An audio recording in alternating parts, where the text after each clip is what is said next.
Saan? Pabalik na lang tayo siguro. Sige. Tara.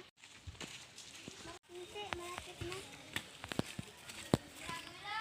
Tara, papunta tayo kanila, Amara. Sige.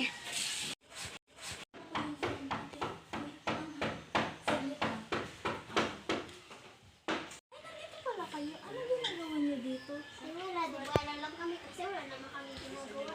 Tara, pasok kayo sa bahay ko. Salamat. Tapos sa inyo. Amara, nasa ba yung CR rito? Ay, pumunta ka lang dun sa dulo ng CR. Sige.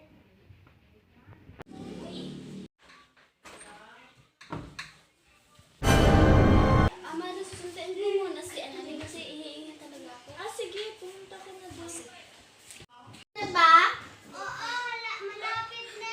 Kasi ihihinga talaga ako. Bakit?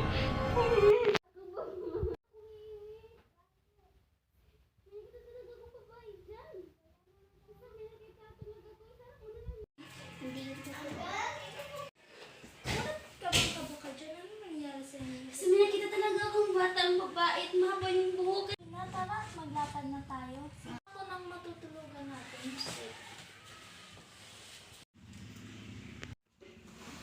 Ito na lang siguro.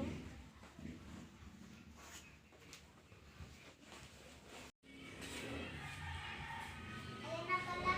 Tulungan na natin siya. Aka na yun. Wait lang. Dadasal muna tayo. Sige. Tara, matulog na tayo. Sige.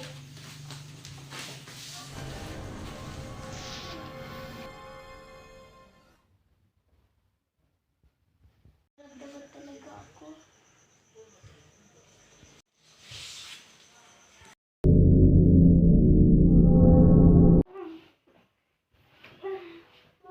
Umaga na.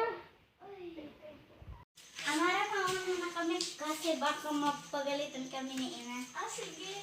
Maraming salamat sa inyo pagdadala. Sige. Uy, tulungan na ng natin pag... Pwede ka ng tulong. Sige. Salamat. Hindi na pwede na sugat sa mga. Paalam na. Sabi mo, naramdaman ako dito.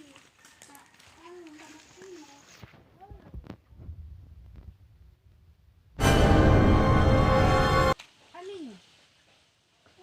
Hindi mo tayo tayo. Yan ang nakita ko gabi Parang nakita yung may kat, di ba? Nakita ko siya sa katalikuran mo, tapos bigla siyang nawala.